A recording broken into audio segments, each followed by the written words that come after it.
Disasters are occurring at an increasing rate and often result in humanitarian impact of growing scope and scale.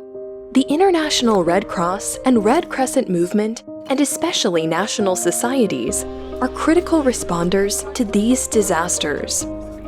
While civilian emergency services and the humanitarian community are normally at the forefront of disaster response, domestic military and security forces can also play a significant role. In major disasters, additional support can also be provided by military forces from foreign countries. Military forces often participate in disaster responses as a last resort because they have capacities that civilian responders don't have.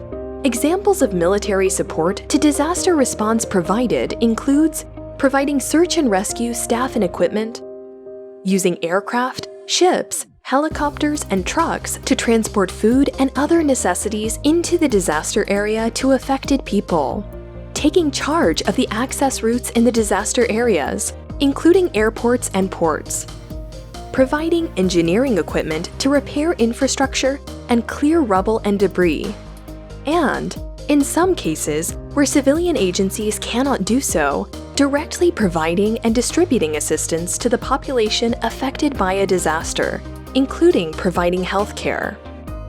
This support to disaster responses will often require interaction by International Red Cross and Red Crescent movement responders with military forces.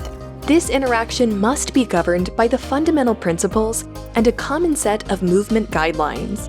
Within the movement, this interaction is called Civil-Military Relations, or CMR. Military responses in disasters can raise several issues, such as military control of access routes, airports, and ports can make it harder to get assistance into the disaster areas. Lack of coordination between humanitarians and military forces can lead to gaps and duplication in providing assistance.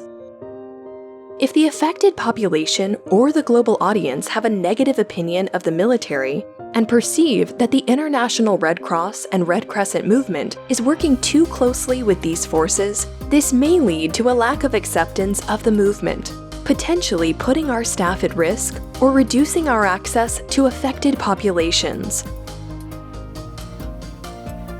As disaster responders, the movement needs to know how to engage with military forces within a common, global, and principled approach to ensure that our humanitarian red pillar space is preserved.